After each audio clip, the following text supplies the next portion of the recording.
Good afternoon, students. Today we are here with another topic of SST, class 10th, chapter 1st, resources and development from geography.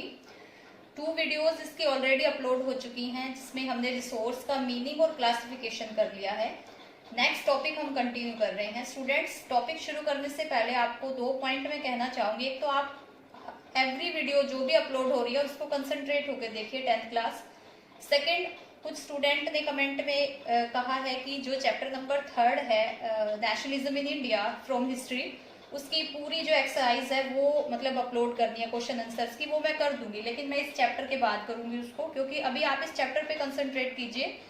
इसके जो assignment मैं अब दूंगी साथ के साथ, ये 3rd वीडियो है, इसके बाद मैं आपको कुछ क्वेश्चंस की असाइनमेंट दूंगी. आप वो क्वेश्चन साथ के साथ राइट करेंगे. अगर आपको उसमें से कोई प्रॉब्लम आ रही है तो आप पूछेंगे उसमें से कि कोई क्वेश्चन आपको साफ क्लियर दिखाई नहीं दे रहा. मैं वैसे भी थोड़े थोड़े क्वेश्चन दे रही हूँ ताकि आप उसको राइट कर लें. जो नेशनलिज्म इन इंडिया है, इस चैप्टर के ओवर होने के बाद मैं उसकी वीडियो अपलोड करूंगी. और जिन्होंने क्वेश्चन राइट कर लिए हैं वो चेक कर लेना, और जिन्होंने नहीं राइट किए सिर्फ वो बच्चे राइट करेंगे नेशनलिज्म इन इंडिया के क्वेश्चन.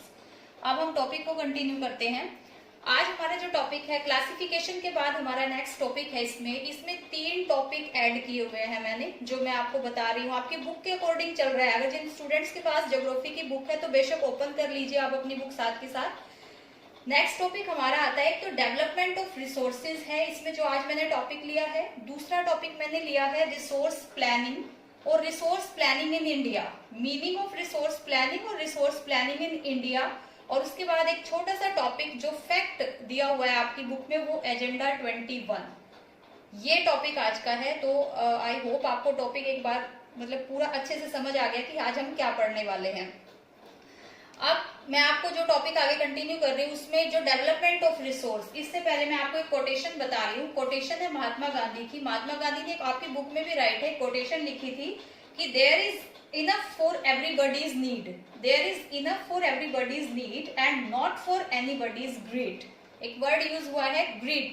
देखिए महात्मा गांधी की कोटेशन के अकॉर्डिंग कि जो रिसोर्सेज है इनफ है सबके लिए, सफिशिएंट, अगर उनको अच्छे तरीके से यूज किया जाए अपनी नीड को फुलफिल करने के लिए. लेकिन अगर हम उसमें अपनी ग्रिड दिखाते हैं, अपना लालच दिखाते हैं, तो वो सफिशिएंट नहीं रहेंगे. इसका मतलब ये है, क्योंकि ये कोटेशन इस टॉपिक से जुड़ी हुई है, इसलिए मैंने इस कोटेशन को पहले आपको बताया है कि रिसोर्स सफिशिएंट है अर्थ पे अगर हम उसको बेटर तरीके से यूटिलाइज करें.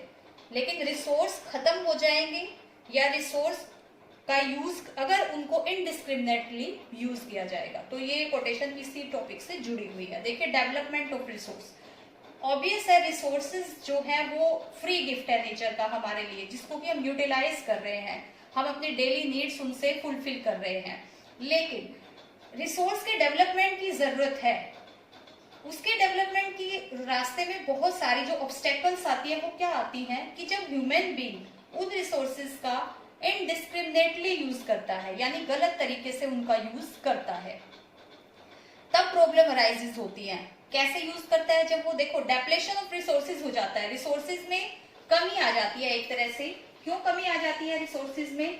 क्योंकि बिकॉज ऑफ ह्यूमन ग्रिड. क्योंकि जो इंसान का लालच है, इंसान का जो लालच होता है रिसोर्सेज को ज्यादा तरीके से उनको यूटिलाइज करता है. ज्यादा तरीके से मतलब ज्यादा गेन करने के लिए, ज्यादा प्रॉफिट कमाने के लिए उनको मतलब एक इनडिस्क्रिमिनेटली उनका यूज करता है. या फिर वो जो यूज होता है रिसोर्सेज का वो कुछ एक हाथों तक सीमित रह जाता है, क्योंकि जो एक्यूमुलेशन होता है रिसोर्स का वो इन फ्यू हैंड्स, यानी कुछ हाथों तक सीमित रह गया. यानी जिन लोगों की अप्रोच में रिसोर्स है सिर्फ वही उनका यूटिलाइज कर रहे हैं. तो इससे क्या हो गया है, सोसाइटी में 2 कैटेगरी अराइज हो गई है, हैज और हैज नॉट. यानी जो रिसोर्स का यूज कर रहा है वो लोग और जो रिसोर्स का यूज नहीं कर रहे हैं वो लोग. अब जो यूज कर रहे हैं उनका वो उनसे प्रॉफिट कमा रहे हैं तो एक रिच सेक्शन बन गया. जो नहीं यूज कर पा रहे हैं उनका, या उनके पास रिसोर्सेज अवेलेबल नहीं है, अप्रोचेबल नहीं है, तो वो एक पुअर सेक्शन बन गया. तो ये सारे ऑब्स्टेकल्स है. किसके रास्ते में ऑब्स्टेकल्स है? ये डेवलपमेंट ऑफ रिसोर्सेज के. उसके बाद देखो जो रिसोर्सेज का एक्सप्लॉयटेशन होता है, एक्सप्लॉयटेशन भी इनडिस्क्रिमिनेटली होता है, मतलब एक तरह से उसमें भी भेदभाव है.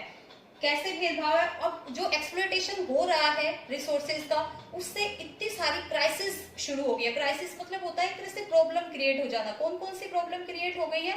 जैसे ग्लोबल इकोलॉजिकल बैलेंस हमारा एक तरह से खराब हो गया है। उसके बाद ग्लोबल वार्मिंग जैसी प्रॉब्लम क्रिएट हो गई है, ओजोन लेयर का डेप्लेशन शुरू हो गया है, और इससे और ज्यादा क्या हो गया है, लैंड डिग्रेड हो गई है, हमारी लैंड डिग्रेडेशन जैसी प्रॉब्लम क्रिएट हो गई है। इसके अलावा एनवायरमेंटल पोल्यूशन क्रिएट हो गया है। तो ये सारे ऑब्स्टेकल्स डेवलपमेंट ऑफ रिसोर्स के लिए एक तरह से वार्निंग है, उसके रास्ते में एक तरह से ऑब्स्टेकल्स है। अब इन ऑब्स्टेकल्स को रिमूव करने के लिए किस चीज की जरूरत होगी? ऑब्वियस हमारे माइंड में तभी आ जाता है कि प्लानिंग की, नीड ऑफ रिसोर्स प्लानिंग। इन सारी प्रॉब्लम्स से अगर हमें छुटकारा पाना है तो रिसोर्स प्लानिंग की जरूरत है। रिसोर्स प्लानिंग कोई ऐसी नहीं कि चलो हमने कर ली प्लानिंग, एक अच्छी प्लानिंग की जरूरत है। रिसोर्स प्लानिंग का मतलब क्या होता है? मतलब ये होता है कि एक स्किल होती है।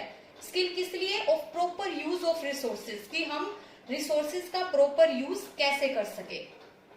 अब रिसोर्स प्लानिंग की क्यों जरूरत होती है? रिसोर्स प्लानिंग की जरूरत होती है सस्टेनेबल डेवलपमेंट के लिए। सस्टेनेबल डेवलपमेंट कोई नया वर्ड नहीं आपके लिए, बहुत टाइम से पढ़ते आ रहे हो। सस्टेन करना, रिसोर्सेज को सस्टेन करना, किसके लिए सस्टेन करना? फॉर फ्यूचर जनरेशन के लिए। देखिए सस्टेनेबल एग्जिस्टेंस होना बहुत जरूरी है, ये एक तरह से कंपोनेंट है सस्टेनेबल डेवलपमेंट का।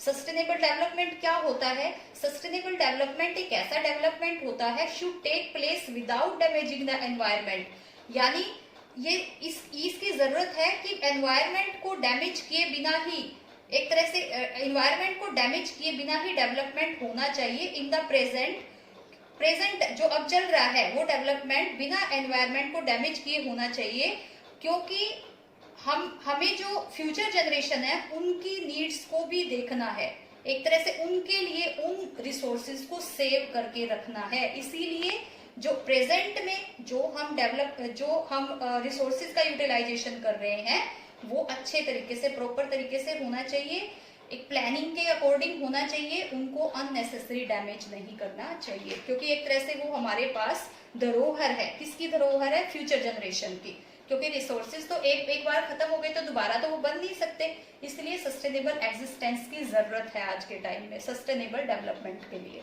उसके बाद अगर हम इसी टॉपिक को अगर आगे हम कंटिन्यू कर रहे हैं, इंडिया के कंटेक्स्ट में देखते हैं, तो इंडिया में क्यों जरूरत है? देखो इंडिया में एक रिसोर्स प्लानिंग की इसलिए जरूरत है क्योंकि देखो most of resources are unevenly distributed. आप सबको पता है इंडिया में जो रिसोर्सेज है वो अनइवनली डिस्ट्रीब्यूटेड है, यानी कई जगह ऐसी है जहाँ पे रिसोर्स बहुत ज्यादा है और कई जगह ऐसी है जहाँ पे रिसोर्स बहुत कम है। फॉर एग्जाम्पल अगर मैं आपको कहूँ तो जैसे झारखंड और छत्तीसगढ़ और मध्य प्रदेश है वो किसमें रिच है? एक तरह से मिनरल्स और ऑयल डिपॉजिट में रिच है वो, लेकिन वहां पे जो वाटर फैसिलिटी है वो इतनी ज्यादा नहीं है। इसी तरह से अगर हम देखें जो ईस्टर्न स्टेट है हमारे जैसे अरुणाचल प्रदेश है, वहां पे एक तरह से अबंडेंस ऑफ वाटर रिसोर्स है, यानी वाटर रिसोर्स बहुत ज्यादा है but lakhs in infrastructural development, लेकिन इंफ्रास्ट्रक्चर जो है वहां पे इतना नहीं है। इसी तरह से अगर हम देखें, देखो राजस्थान क्या है, राजस्थान में एक तरह से सोलर और विंड एनर्जी को बहुत ज्यादा बनाया जा सकता है वहां पर,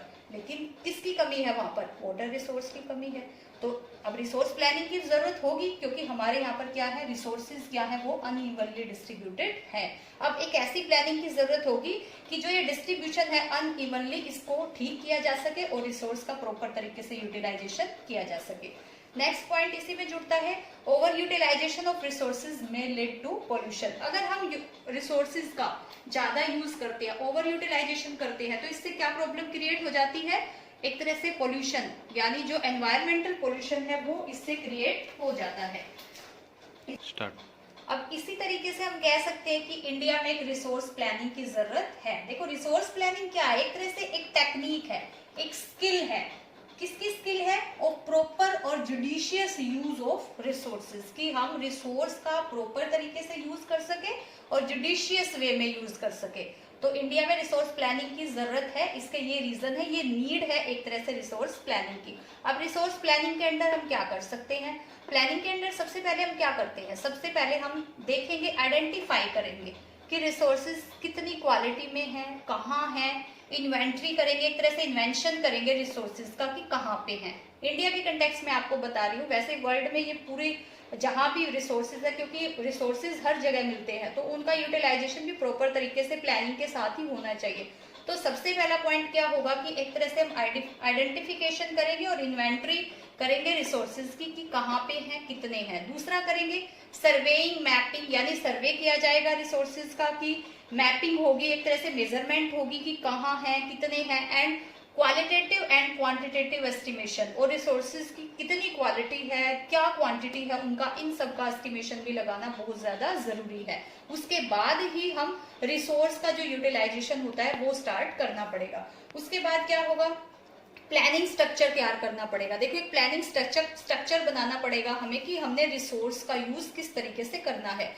हमने रिसोर्स का यूज करना है तो एक बैलेंस बना के करना है कि हमारा रिसोर्स का यूज करने से जो हमारा नेशनल डेवलपमेंट है वो किस तरीके से हो रहा है। ये नहीं है कि हम उसका इनडिस्क्रिमिनेटली यूटिलाइजेशन कर रहे हैं या सेल्फ पर्पस के लिए उसका यूटिलाइजेशन कर रहे हैं। अगर हमने किसी रिसोर्स का यूज करना है तो ये देखना होगा उसके लिए कि देश को उसकी नीड है कि नहीं है, या वो कितनी प्रॉपर क्वांटिटी या क्वालिटी में हमारे पास अवेलेबल है भी कि नहीं है। तो इन सारी चीजों, ये प्लानिंग होती है जब हम किसी रिसोर्स का यूटिलाइजेशन करते हैं। ये अगर हम प्लानिंग के अंडर ही यूटिलाइजेशन किया जाता है तो रिसोर्स डेवलपमेंट जो है वो प्रॉपर तरीके से होता है और ओवर यूटिलाइजेशन एक तरह से उसका नहीं होता, और सस्टेनेबल डेवलपमेंट के इस प्रोसेस को भी हम कंटिन्यू करके रखते हैं। देखिए वर्ल्ड में रिसोर्स का ओवर यूटिलाइजेशन हुआ है बिकॉज ऑफ ह्यूमन ग्रेड, हम सब जानते हैं इस चीज को। तो ये प्रॉब्लम क्रिएट हुई थी वर्ल्ड के सामने, तो इसके लिए क्या किया गया था, एक समिट हुआ था। ये एक फैक्ट है आपकी बुक में, एक समिट हुआ था। इसके लिए समिट हुआ था ये, जिसको जो एजेंडा 21 के नाम से जाना जाता है। ये 1992 में हुआ था। रियो डे जेनेरियो अर्थ समिट था इसका नाम, रियो डे जेनेरियो अर्थ समिट कहा गया था, और ये ब्राजील के एक जगह पे हुआ था। रियो डे जेनेरियो ब्राजील का एक शहर है जहां पे ये हुआ था। और इसमें इस एजेंडा यानी इसको एजेंडा 21 इसलिए कहा गया था क्योंकि इसमें देखो जो प्रोमिनेंट कंट्रीज थे वर्ल्ड के, उनके 100 हेड्स, यानी एक तरह से उनका किसी का प्राइम मिनिस्टर या किसी का प्रेसिडेंट, वो सब इकट्ठे हुए थे और एक समिट गया था वहां पे। और इस समिट में क्या हुआ था कि कुछ प्रिंसिपल्स, कुछ ऑब्जेक्टिव्स को रखा गया था ताकि जो इकोलॉजिकल बैलेंस है उसको बनाए रखा जा सके, क्योंकि वर्ल्ड जो है बहुत सारी प्रॉब्लम को फेस कर रहा था, जैसे ग्लोबल वार्मिंग की प्रॉब्लम है, ओजोन लेयर डिप्लेशन जैसी प्रॉब्लम है, लैंड डिग्रेडेशन जैसी प्रॉब्लम है। तो इसमें मेनली ये एजेंडा इन्हीं चीज के लिए था कि इन सारी चीजों से कॉम्बैट किया जाए, एक तरह से इन सारी चीजों से लड़ा जाए। जैसे इनमें क्या क्या चीजें हैं कि वर्ल्ड में पॉवर्टी जो अराइज हो रही है, पॉवर्टी जो बढ़ रही है, स्प्रेड हो रही है इतनी ज्यादा, इसको दूर किया जाए। वर्ल्ड में ग्लोबल वार्मिंग जैसी प्रॉब्लम क्रिएट हो रही है, या म्यूचुअल नीड्स होती हैं जो लोगों की एक तरह से एक जैसी नीड्स होती है, उनको कैसे फुलफिल किया जाए।